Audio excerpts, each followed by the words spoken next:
नमस्कार दोस्तों, धर्म ज्ञान हिंदी कहानियां चैनल पर आप सभी श्रोताओं का बहुत बहुत स्वागत है। दोस्तों, बहुत पुरानी बात है। मुंशी रामसेवक चांदपुर गांव के एक बड़े रईस थे। वैसे तो रईसों के सभी गुण इनमें भरपूर थे, पर मानव चरित्र की दुर्बलताएं उनके जीवन का आधार थी। वह नित्य मुंसिफी कचहरी के हाथे में एक नीम के पेड़ के नीचे कागजों का बस्ता खोले एक टूटी सी चौकी पर बैठे दिखाई देते थे। किसी ने कभी उन्हें किसी इजलास पर कानूनी बहस या मुकदमे की पैरवी करते नहीं देखा, परंतु उन्हें सब लोग मुख्तार साहब कहकर पुकारते थे। चाहे तूफान आए, पानी बरसे, ओले गिरे, पर मुख्तार साहब वहां से टस से मस ना होते। जब वह कचहरी चलते तो देहातियों के झुंड उनके साथ हो लेते। चारों ओर से उन पर विश्वास और आदर की दृष्टि पड़ती थी। गांव के लोगों का मत था कि उनकी जीभ पर सरस्वती विराजती है। आप इसे वकालत समझें या मुख्तारी, परंतु यह केवल उनकी कुल मर्यादा की प्रतिष्ठा का पालन था। आमदनी अधिक नहीं होती थी।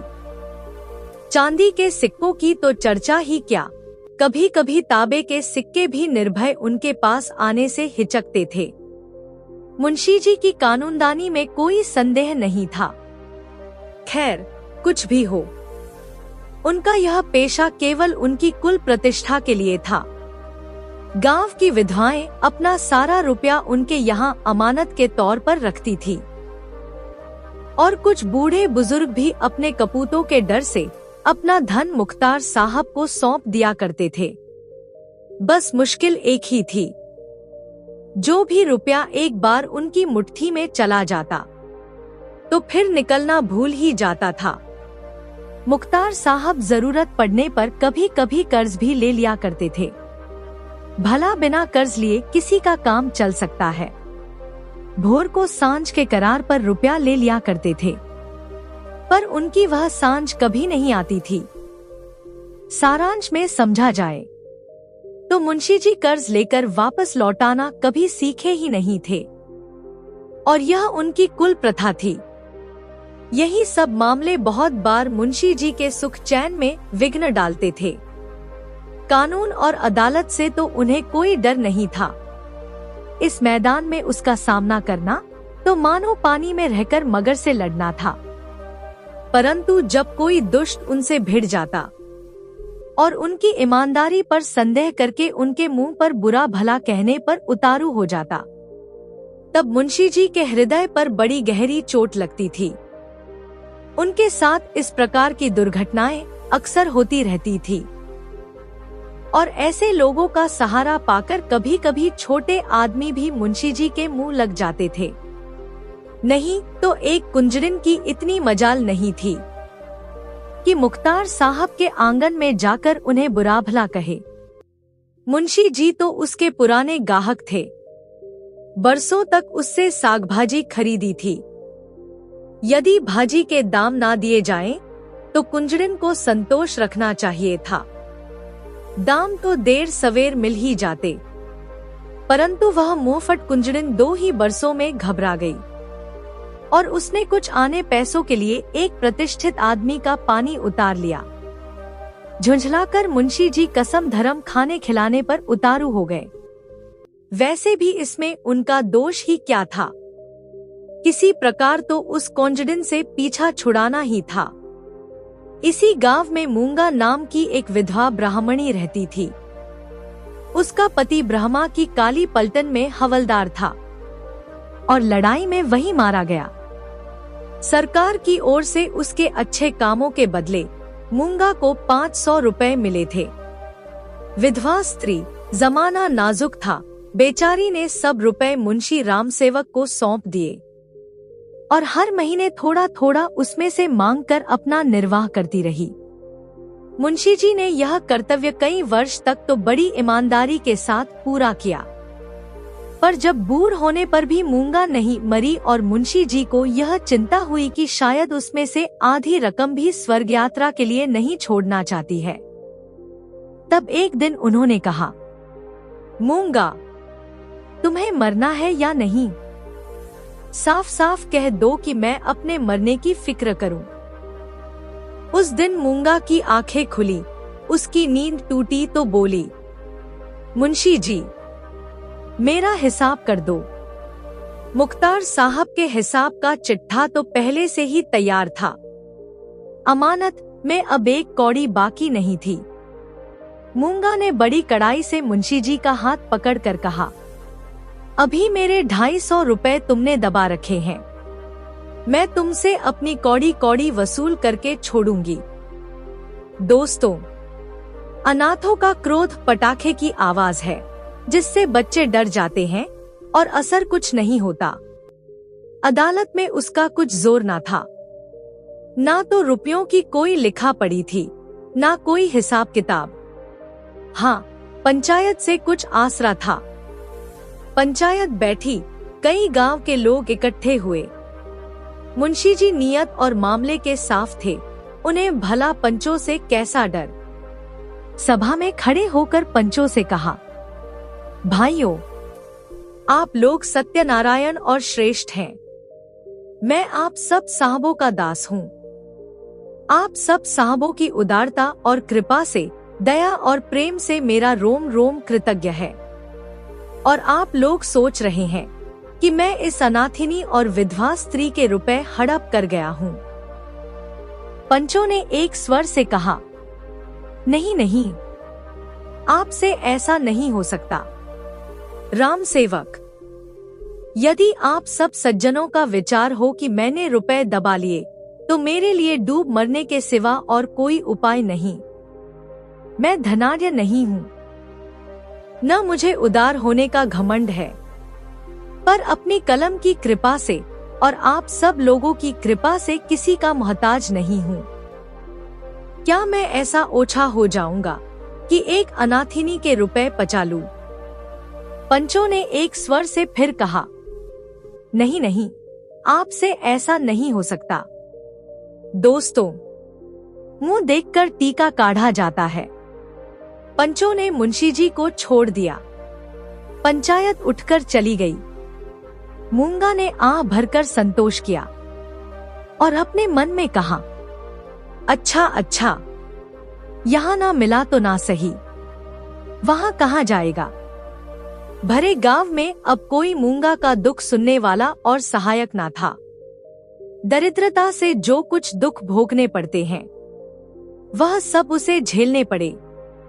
मूंगा शरीर से पुष्ट थी, चाहती तो परिश्रम कर सकती थी, पर जिस दिन पंचायत पूरी हुई, उसी दिन उसने काम ना करने की कसम खा ली। अब उसे रात दिन अपने रुपयों की रट लगी रहती। उठते बैठते, सोते जागते, उसे केवल एक ही काम था, और वह था मुंशी राम सेवक का भला मनाना। अपने झोपड़े के दरवाजे पर बैठी हुई वह रात दिन उसे सच्चे मन से अपना पेट पकड़ पकड़ कर कोसा करती। बहुधा अपने असीस के वाक्यों में ऐसे कविता के वाक्य और उपमाओं का व्यवहार करती, जिसे सुनकर लोग अचंभे में आ जाते। धीरे धीरे मूंगा पगली हो चली थी। नंगे सिर, नंगे शरीर, हाथ में एक कुल्हाड़ी लिए हुए सुनसान स्थानों में जा बैठती। झोपड़ी के बदले अब वह कभी मरघट पर और कभी नदी के किनारे खंडहरों में घूमती दिखाई देती। बिखरी हुई लटें, लाल लाल आंखें, पागलों जैसा चेहरा, सूखे हुए हाथ पांव, उसका यह स्वरूप देखकर लोग डर जाते थे। अब कोई उसे हंसी में भी नहीं छेड़ता था। यदि वह कभी गांव की गलियों में निकल आती, तो स्त्रियां घरों के किवाड़ बंद कर लेती। पुरुष कतरा कर इधर उधर से निकल जाते और बच्चे चीख मार कर भागते। यदि कोई लड़का उसे देखकर नहीं भागता था, तो वह मुंशी राम सेवक का सुपुत्र राम गुलाम था। बाप में जो कुछ कोर कसर रह गई थी, वह बेटे में पूरी हो गई थी। उसके साथ के लड़कों का उसके मारे नाक में दम था। गांव के काने लंगड़े आदमी उसकी सूरत से चिढ़ते थे। और गालियां खाने में तो शायद ससुराल में आने वाले दामाद को भी इतना आनंद ना आता हो जितना रामसेवक के सुपुत्र को आता था। वह मूंगा के पीछे तालियां बजाता, कुत्तों को साथ लिए हुए उस समय तक वहीं खड़ा रहता जब तक वह बेचारी तंग आकर गांव से बाहर निकल ना जाती। रुपया पैसा होश हवास खोकर मूंगा को पगली की पदवी मिल गई थी और अब तो वह बेचारी सचमुच पगली हो गई थी। अकेली बैठी अपने आप से घंटों बातें किया करती, जिसमें रामसेवक के मांस, हड्डी, चमड़े, आंखें, कलेजा आदि को नोचने, खसोटने और खाने की बड़ी उत्कट इच्छा प्रकट की जाती थी। और जब उसकी यह इच्छा अपनी चरम सीमा तक पहुंच जाती तो वह रामसेवक के घर की ओर मुंह करके खूब चिल्लाकर और डरावने शब्दों में हाक लगाती, रामसेवक, मैं आज तेरा लहू पीऊंगी। प्राय रात के सन्नाटे में यह गरजती हुई आवाज सुनकर स्त्रियां चौंक पड़ती थी, परंतु इस आवाज से ज्यादा भयानक उसका ठठाकर हंसना था। मुंशी जी के लहू पीने की कल्पित खुशी में वह जोर से हंसा करती थी। इस ठठाने से ऐसी आसुरिक उद्दंडता, ऐसी पाशविक उग्रता टपकती थी कि रात के समय ऐसी बातों को सुनकर लोगों का खून ठंडा हो जाता था। ऐसा मालूम होता था मानो सैकड़ों उल्लू एक साथ हंस रहे हों। मुंशी रामसेवक बड़े हौसले और कठोर कलेजे के आदमी थे। ना तो उन्हें दीवानी का डर था और ना ही फौजदारी का, परंतु मूंगा के इन डरावने शब्दों को सुनकर कभी कभी वह भी सहम जाते। हमें मनुष्य के न्याय का डर हो या ना हो, परंतु ईश्वर के न्याय का डर प्रत्येक मनुष्य के मन में डर की भावनाएं उत्पन्न कर देता है। मुंशी रामसेवक की स्त्री बड़ी ही चतुर थी। वह उनको इन सब बातों में प्राय सलाह दिया करती थी। कुछ लोग समझते थे कि मुंशी जी की जीभ पर सरस्वती विराजती है, पर लोगों का यह अनुमान सरासर गलत था। वह गुण तो उनकी स्त्री को प्राप्त था। बोलने में वह उतनी ही तेज थी जितने मुंशी जी लिखने में थे, और यह दोनों स्त्री पुरुष प्रायः अपनी इस दशा में चुपाचुप सलाह करते थे कि अब क्या करना चाहिए। आधी रात का समय था। मुंशी जी नित्य नियम के अनुसार अपनी चिंता दूर करने के लिए शराब के 2-4 घूंट पीकर सो गए थे। यकायक मूंगा ने उनके दरवाजे पर आकर जोर से हाक लगाई, बाहर निकल रामसेवक, आज मैं तेरा लहू पीऊंगी। और जोर जोर से खूब खिलखिलाकर हंसी। मुंशी जी यह भयावह ठहाका सुनकर चौंक पड़े। डर के मारे पैर थर थर कांपने लगे, कलेजा धक धक करने लगा। दिल पर बहुत जोर डालकर उन्होंने दरवाजा खोला, जाकर नागिन को जगाया। नागिन ने झुंझलाकर पूछा, क्या बात है, क्या कहते हो? मुंशी जी ने दबी आवाज से कहा, वह दरवाजे पर खड़ी है। नागिन झट से उठ बैठी, क्या वह दरवाजे पर आ गई है? रामसेवक, हाँ। आवाज नहीं सुनती हो क्या? नागिन मूंगा से नहीं, परंतु उसके ध्यान से बहुत डरती थी। फिर भी उसे पूरा विश्वास था कि मैं बोलने में उसे जरूर नीचा दिखा सकती हूँ। नागिन संभलकर बोली, कहो तो मैं उससे 2 बातें कर लूं। परंतु मुंशी जी ने मना किया। दोनों आदमी पैर दबाए ड्योढ़ी में गए और दरवाजे से झांक कर देखा तो मूंगा की धुंधली मूरत धरती पर पड़ी थी और उसकी सांस तेजी से चलती हुई सुनाई देती थी। रामसेवक के लहू मांस की भूख में वह अपना लहू और मांस सुखा चुकी थी। वह इतनी कमजोर हो चुकी थी कि एक बच्चा भी उसे गिरा सकता था, परंतु उससे सारा गांव थर थर कांपता था। हम जीवित मनुष्य से नहीं डरते, पर मुर्दे से डर जाते हैं। दरवाजा बंद था, फिर भी मुंशी जी और नागिन ने बैठकर रात काटी। मूंगा भीतर नहीं घुस सकती थी, पर उसकी आवाज को कौन रोक सकता था। मूंगा से अधिक डरावनी उसकी आवाज थी। भोर को मुंशी जी बाहर निकले और मूंगा से बोले, यहाँ क्यों पड़ी है? मूंगा बोली, तेरा लहू पीकर जाऊंगी। नागिन ने बल खाकर कहा, तेरा मुंह झुलस दूंगी।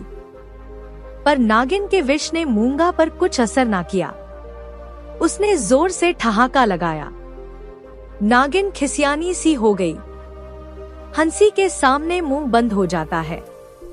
मुंशी जी फिर बोले, यहां से उठ जा। मूंगा, ना उठूंगी। कब तक पड़ी रहेगी? तेरा लहू पीकर जाऊंगी। मुंशी जी की प्रखर लेखनी का यहाँ कुछ जोर ना चला और नागिन की आग भरी बातें यहाँ सर्द हो गई। दोनों घर में जाकर सलाह करने लगे, यह बला अब कैसे टलेगी? इस आपत्ति से कैसे छुटकारा मिलेगा? देवी आती है तो बकरे का खून पीकर चली जाती है, पर यह डाइन तो मनुष्य का खून पीने आई है। वह खून जिसका अगर एक बूंद भी कलम बनाने के समय निकल जाता था तो अठवारों और महीनों सारे कुनबे को अफसोस रहता और यह घटना गांव में घर घर फैल जाती थी। क्या वही लहू पीकर मूंगा का सूखा शरीर हरा होगा? सारे गांव में यह चर्चा फैल गई। मूंगा मुंशी जी के दरवाजे पर धरना दिए बैठी है। मुंशी जी के आगमन में गांव वालों को बड़ा मजा आता था। देखते देखते सैकड़ों आदमियों की भीड़ लग गई।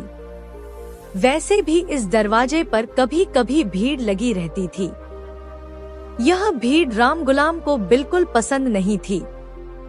मूंगा पर उसे ऐसा क्रोध आ रहा था कि यदि उसका वश चलता तो वह इसे कुएं में ढकेल देता। इस तरह का विचार उठते ही राम गुलाम के मन में गुदगुदी समा गई और वह बड़ी कठिनता से अपनी हंसी रोक सका। आहा, अगर मूंगा कुएं में गिरती तो कितने मजे की बात होती, परंतु यह चुड़ैल यहाँ से टलती ही नहीं, क्या करूं? मुंशी जी के घर में एक गाय थी जिसे खली, दाना और भूसा तो खूब खिलाया जाता था, पर वह सब उसकी हड्डियों में मिल जाता था। उसका ढांचा तो दिनों दिन पुष्ट होता जाता था, पर मांस नाम मात्र का ही था। राम गुलाम ने उसी गाय का गोबर एक हाड़ी में घोला और सारा का सारा बेचारी मूंगा पर उड़ेल दिया। उसके थोड़े बहुत छींटे दर्शकों पर भी डाल दिए। बेचारी मूंगा गोबर से लथपथ हो गई और जो लोग वहां खड़े हुए थे वे सब कहने लगे, यह मुंशी राम सेवक का दरवाजा है। यहाँ इसी प्रकार का शिष्टाचार किया जाता है। जल्दी भाग चलो यहाँ से, नहीं तो अब इससे भी बढ़कर खातिर की जाएगी। इधर भीड़ कम हुई, उधर राम गुलाम घर के भीतर जाकर खूब हंसा और खूब तालियां बजाईं। मुंशी जी ने व्यर्थ की भीड़ को ऐसे सहज में और ऐसे सुंदर रूप से हटा देने के उपाय पर अपने सुशील लड़के की पीठ थपथपाई। सब लोग तो चंपत हो गए, पर बेचारी मूंगा ज्यों की त्यों बैठी रह गई। दोपहर हुई, मूंगा ने कुछ नहीं खाया। सांझ हुई, हजार कहने सुनने से भी खाना नहीं खाया। गांव के चौधरी ने बड़ी खुशामद की, यहाँ तक कि मुंशी जी ने हाथ तक जोड़े, पर देवी प्रसन्न न हुई। निदान मुंशी जी उठकर भीतर चले गए। उनका कहना था कि रूठने वाले को भूख आप ही मना लिया करती है। मूंगा ने यह रात भी बिना दाना पानी के काट दी। लालाजी और लालाइन ने आज फिर जाग जाग कर भोर किया। आज मूंगा की गरज और हंसी बहुत कम सुनाई पड़ती थी। घरवालों ने समझा शायद बला टल गई है। सबेरा होते ही जो दरवाजा खोलकर देखा तो पति पत्नी दोनों सन्न रह गए। मूंगा दरवाजे पर अचेत पड़ी थी। मुंह पर मक्खियां भिनभिना रही थी और उसके प्राण पखेरु उड़ चुके थे। वह इस दरवाजे पर मरने ही आई थी, जिसने उसके जीवन की जमा पूंजी हर ली थी। उसी को अपनी जान भी सौंप दी, अपने शरीर की मिट्टी तक उसको भेंट कर दी। धन से मनुष्य को कितना प्रेम होता है। धन अपनी जान से भी ज्यादा प्यारा होता है, विशेषकर बुढ़ापे में। इस घटना से मुंशी जी का जितना अपमान होना चाहिए था, उससे कहीं बढ़कर हुआ। उनका बचा कुचा हुक्का पानी भी इस घटना से चला गया। अब गांव का चमार भी उनके हाथ का पानी पीने और उन्हें छूने का रवादार न था।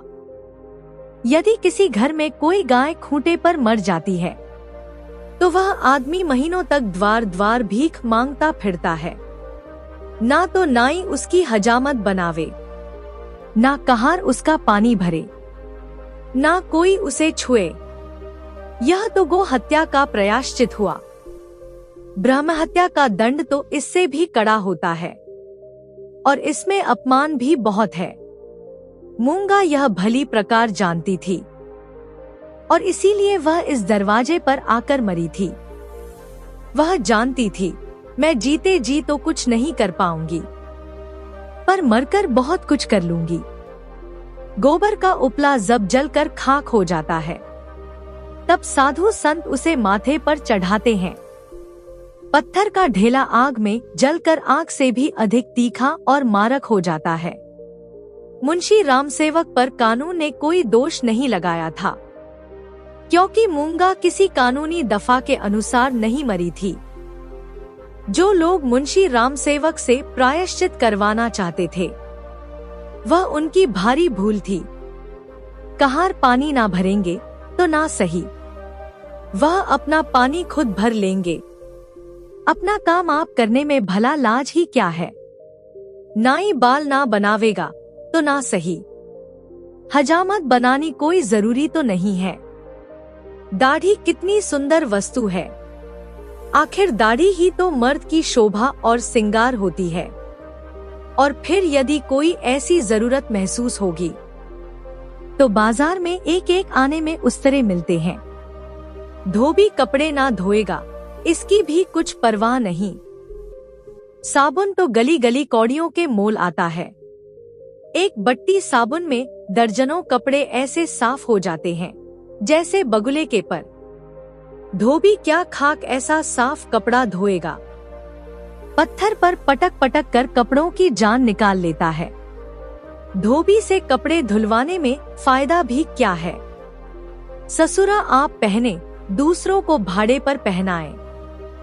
भट्टी में चढ़ाएं, रह में भिगोए। कपड़ों की तो जैसे दुर्गति ही कर डालता है। तभी तो कुर्ते 2-3 साल से अधिक नहीं चलते। नहीं तो दादा हर 5वें बरस 2-3 अचकन और 2 कुर्ते बनवाया करते थे। मुंशी रामसेवक और उनकी स्त्री ने दिन भर यही सब कहकर अपने मन को समझाया। सांझ होते ही उनकी सारी तर्कनाएं शिथिल हो गईं। अब उनके मन पर फिर से भय ने चढ़ाई कर दी। जैसे तैसे रात बीतती थी, उनका भय और भी बढ़ता जाता था। बाहर का दरवाजा भूल से खुला रह गया था, पर किसी की इतनी हिम्मत ना पड़ी कि जाकर बंद तो कराए। निदान नागिन ने हाथ में दिया लिया। मुंशी जी ने कुल्हाड़ा, राम गुलाम ने गड़ासा। इस ढंग से तीनों आदमी चौंकते हिचकते दरवाजे पर आए। यहाँ मुंशी जी ने कुछ बहादुरी से काम लिया। उन्होंने बेधड़क दरवाजे से बाहर निकलने की कोशिश की। कांपते हुए पर ऊंची आवाज में नागिन से बोले, तुम व्यर्थ ही डरती हो। अब क्या मूंगा यहाँ बैठी है। उनकी प्यारी नागिन ने उन्हें अंदर खींच लिया और झुंझलाकर बोली, तुम्हारा यही लड़कपन तो अच्छा नहीं है। यह दंगल जीतकर तीनों आदमी रसोई के कमरे में आए और खाना पकने लगा। परंतु मूंगा उनकी आंखों में घुसी हुई थी। अपनी परछाई को देखकर भी उन्हें मूंगा का भय होता था। कमरे के हर कोने में मूंगा बैठी मालूम होती थी। वही हड्डियों का ढांचा, वही बिखरे हुए बाल, वही पागलपन, वही डरावनी आंखें। उन्हें हर जगह मूंगा का भूत दिखाई देता था। इसी कोठरी में आटे दाल के कई मटके रखे हुए थे और कुछ पुराने चिथड़े भी पड़े हुए थे। एक चूहे को भूख ने बेचैन किया तो वह दानों की खोज में रेंगता हुआ एक चिथड़े के नीचे आ निकला। कपड़े में खड़खड़ाहट हुई। फैले हुए चिथड़े मूंगा की पतली टांगें बन गईं। नागिन देखकर झिटकी और चीख उठी। मुंशी जी बदहवास होकर दरवाजे की ओर लपके। राम गुलाम दौड़कर उनकी टांगे से लिपट गया। चूहा बाहर निकल आया। उसे देखकर इन लोगों के होश ठिकाने पर आए। अब मुंशी जी साहस करके मटके की ओर चले। नागिन ने कहा, रहने भी दो, देख ली तुम्हारी मर्दानगी। मुंशी जी अपनी प्रिया नागिन के इस अनादर पर बहुत बिगड़े। तुम क्या समझती हो, मैं डर गया। भला इसमें डर की क्या बात थी? मूंगा मर गई है, अब क्या वह यहाँ बैठी है? मैं तो कल भी दरवाजे के बाहर निकल गया था। तुम रोकती रही पर मैंने कहाँ माना। मुंशी जी की इस दलील ने नागिन को निरुत्तर कर दिया। कल दरवाजे के बाहर निकल जाना या निकलने की कोशिश करना कोई साधारण काम तो नहीं था, जिसके साहस का ऐसा प्रमाण मिल चुका हो। भला उसे डरपोक कौन कह सकता है? यह नागिन की हठधर्मी थी। खाना खाकर तीनों आदमी सोने के कमरे में आए, परंतु मूंगा ने यहाँ भी उनका पीछा ना छोड़ा। तीनों जने बातें करके दिल को बहलाते थे। नागिन ने राजा हरदौल और रानी सारंधा की कहानियां कहीं। मुंशी जी ने फौजदारी के कई मुकदमों का हाल कह सुनाया, परंतु इन उपायों से भी मूंगा की मूर्ति उनकी आंखों के सामने से ना हटी। जरा सी खटखटाहट होती, तभी तीनों चौंक पड़ते। उधर पेड़ों की पत्तियों में जरा सी सनसनाहट हुई कि इधर तीनों के रोंगटे खड़े हो गए। रह रहकर एक धीमी सी आवाज धरती के भीतर से उनके कानों में आती थी, राम सेवक, मैं तेरा लहू पीऊंगी। आधी रात को नागिन नींद से चौंक पड़ी। वह इन दिनों गर्भवती थी। लाल लाल आंखों वाली, तेज और नुकीले दांतों वाली मूंगा उसी की छाती पर बैठी हुई जान पड़ती थी। नागिन चीख उठी, बावली की तरह आंगन में भाग आई और यकायक धरती पर चित्त होकर गिर पड़ी। सारा शरीर पसीने पसीने हो गया। मुंशी जी भी उसकी चीख सुनकर चौंके, पर डर के मारे आंखें ना खुली। अंधों की तरह दरवाजा टटोलते रहे। बहुत देर के बाद उन्हें दरवाजा मिला। आंगन में आए नागिन जमीन पर पड़ी हाथ पांव पटक रही थी। उसे उठाकर भीतर लाए, पर रात भर उसने आंखें ना खोली। भोर हुआ तो ना जाने क्या क्या बकने लगी। थोड़ी देर में ज्वर हो आया। बदन लाल तवा सा हो गया। सांझ होते होते सन्निपात हो आया और आधी रात के समय जब संसार में सन्नाटा छाया हुआ था, नागिन इस संसार से चल बसी। मूंगा के डर ने उसकी जान ले ली। जब तक मूंगा जीती रही, वह नागिन की फुफकार से सदा डरती रही। पगली होने पर भी उसने कभी नागिन का सामना नहीं किया, पर अपनी जान देकर उसने आज नागिन की जान ले ली। रात बीत गई, दिन चढ़ आया, पर गांव का कोई आदमी नागिन की लाश उठाने को आता ना दिखाई दिया। मुंशी जी के घर घर घूमे पर कोई ना निकला। भला हत्यारे के दरवाजे पर कौन जाए और उस हत्यारन की लाश को कौन उठाए? इस समय मुंशी जी का रोबदाब, उनकी प्रबल लेखनी का भय और उनकी कानूनी प्रतिभा एक भी काम ना आई। चारों ओर से हारकर मुंशी जी फिर अपने घर आए। यहाँ उन्हें अंधकार ही अंधकार दिखता था। दरवाजे तक तो आए, पर भीतर पैर नहीं रखा जाता था। ना बाहर ही खड़े रह सकते थे। बाहर मूंगा का भूत था। और भीतर नागिन की लाश। अपने जी को कड़ा करके हनुमान चालीसा का पाठ करते हुए घर में घुसे। उस समय उनके मन पर जो बीत रही थी, यह तो बस वही जानते थे। घर में लाश पड़ी थी, ना कोई आगे था और ना पीछे। दूसरा ब्याह तो हो सकता था। अभी इसी फागुन में तो मुंशी जी को 50वां लगा था, परंतु अब ऐसी सुयोग्य और मीठी बोलने वाली स्त्री कहाँ मिलेगी। अब तगादा करने वालों से बहस कौन करेगा, कौन उन्हें निरुत्तर करेगा। लेन देन का हिसाब किताब कौन इतनी खूबी से करेगा। किसकी कड़ी आवाज तीर की तरह तगादेदारों की छाती में चुभेगी। यह नुकसान की भरपाई तो अब कभी पूरी नहीं हो सकती। यह सोचकर मुंशी जी के नेत्र सजल हो गए। दूसरे दिन मुंशी जी लाश को एक ठेलेगाड़ी पर लादकर गंगा जी की तरफ चले। शव के साथ जाने वालों की संख्या कुछ भी ना थी। एक तो स्वयं मुंशी जी थे और दूसरे उनके पुत्र रत्न राम गुलाम जी। इतनी बेइज्जती से तो मूंगा की लाश भी नहीं उठी थी। मूंगा ने नागिन की जान लेकर भी मुंशी जी का पिंड ना छोड़ा। उनके मन में हर घड़ी मूंगा की मूर्ति विराजमान रहने लगी। खुद चाहे कहीं भी रहते, पर उनका ध्यान हमेशा इसी ओर चला जाता था।